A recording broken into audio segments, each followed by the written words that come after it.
Big பாஸ்ல 2வது promo வந்திருக்கு. 2வது ப்ரோமோ பார்க்கும்போது நம்ம முத்துக்குமரனுக்கும், நம்ம சௌந்தர்யாவுக்கும் ஒரு இஷ்யூ போயிட்டு இருக்கு. அவங்க ஆட்டிட்யூட் காட்டுறாங்கன்னு சொல்லி முத்துக்குமரனே அந்த ஆக்ஷன் பண்ணி காமிச்சிருப்பாங்க.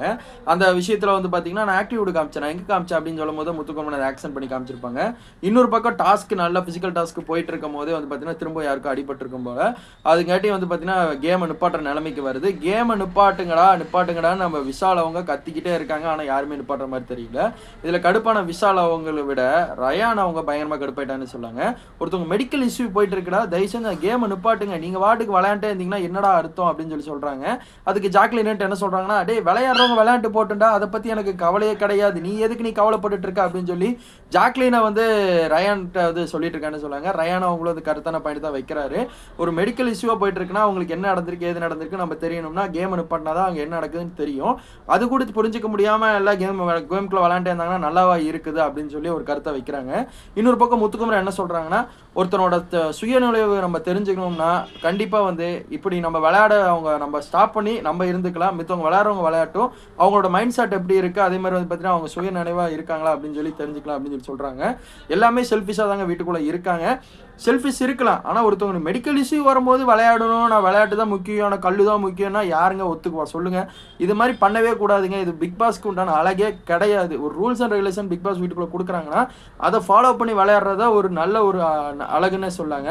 ஆனா யாருக்கும் அடிபட்டிருக்கு பயங்கரமா. ஆனா இதுல வந்து நம்ம அப்பயும் வந்து சௌந்தர்யா ஆர்கியூமென்ட் பண்ணிட்டு இருக்காங்க. நம்ம முத்துக்குமரன் ஆட்டிட்யூட் பண்றேன், அது பண்றேன், இது பண்றேன். டேய் அத விடுங்கடா. இங்க வந்து ஒருத்தவங்களுக்கு மெடிக்கல் இஷ்யூ போயிட்டு இருக்கான். உள்ள என்ன நடக்குது, என்ன கண்டிஷன்ல இருக்கான் ஒண்ணுமே புரிய மாட்டேங்குது. அத நிப்பாட்டி நீங்க விளையாடுறது நிப்பாட்டுங்கடான்னா, நான் விளையாடுறதான் கரெக்ட், நீ விளையாடுறதான் கரெக்ட், என் கல்ல எடுத்துட்டு போயிட்டா என்ன பண்றது, அவன் தூக்கிட்டு போயிட்டா என்ன பண்றது, இதெல்லாம் ஒரு விஷயமாங்க. எனக்கு ஒண்ணுமே புரிய மாட்டேங்குது. பிக் பாஸே டாஸ்க் நிப்பாட்டிட்டாரு. நீங்க ராணுவுக்கு எப்படி அடிப்பட்டங்காட்டி உடனே நிப்பாட்டினாரு, அதே மாதிரி நிப்பாட்டிட்டாரு. இவங்க ஆர்கியூமென்ட் தான் பண்ணிட்டு இருக்காங்க. முத்துக்குமரன் ஒரே பாயிண்டா வைக்கிறாரு. நீங்க வந்து சுயநலவா யார் யார் விளையாடுறாங்க, யார் யார் வந்து செல்ஃபிஷா இருக்காங்க எல்லாமே தெரிஞ்சுக்கலாம். விளையாடுறவங்க விளையாட்டு போகட்டும். அவங்க பாட்டுக்கு என்னமோ பண்ணிட்டு போகட்டும். நம்ம எப்பவும் போல நம்ம பேசாம இருக்கலாம். அவங்களுக்கு ரெடியாகி வந்ததுக்கப்புறம் நம்ம டாஸ்க் பிக் பாஸ் ஸ்டார்ட் பண்ணுவார்ல, அப்போ விளையாட ஆரம்பிச்சுக்கலாம் அப்படின்னு சொல்லி முத்துக்குமரன் பாயிண்ட்டை கரெக்டாக சொல்லிட்டாருன்னு சொல்லாங்க. டாஸ்க் எதை நோக்கி போயிட்டு இருக்குன்னு ஒன்றும் புரிய மாட்டேங்குது. ஆனால் விஷால் அவங்களோட கேப்டன்சி சூப்பருங்க, உண்மையிலே வேற லெவல் பண்ணுறாருன்னு சொல்லலாம். ஜாக்லின் அங்கங்கே வந்து குரல் கொடுக்குறாங்க. அவங்களோட பாயிண்ட் வந்து நல்லா தான் இருக்குன்னே சொல்லாங்க. இன்னொரு பக்கம் அவனுக்கு அடிபட்டிருக்குன்னு தெரிஞ்சுக்கிட்டே அவன் விளையாண்டு போட்டுன்னு சொல்றது மிகப்பெரிய ஒரு தப்பு. அது நான் வந்து ஏற்றுக்க மாட்டேன்னு சொல்லாங்க. இன்னொரு பக்கம் முத்துக்குமரன் ஒரு பாயிண்டை வச்சுட்டாரு. விளையாடுறவங்க விளையாண்டு போட்டு அவங்களோட சூழ்நிலையை வந்து நம்ம தெரிஞ்சுக்கலாம் அப்படின்னு சொல்லி செல்ஃபிஷ் விஷயத்தை வந்து கரெக்டாக எடுத்து வச்சுட்டானே சொல்லாங்க. ஏன்னா ரொம்பவே வந்து எல்லாமே செல்ஃபிஷாக தான் விளையாண்டுருக்காங்க. தனித்துவமாக 12 பேர் தான் இப்போ இருக்காங்க. அதில் ஒரு ஆள் விளையாட முடியாது நம்ம ராணுவனால. 11 பேர் தான் இருக்கீங்க. 11 பேர் இருந்துட்டு கையமே கத்திட்டு தான் நல்லாவா இருக்குது. இதை பற்றி உங்களோட கருத்து என்னவா இருக்குன்னு கமெண்ட்ல சொல்லுங்க. செகண்ட் ப்ரோமோ இப்படி தாங்க வந்திருக்குது.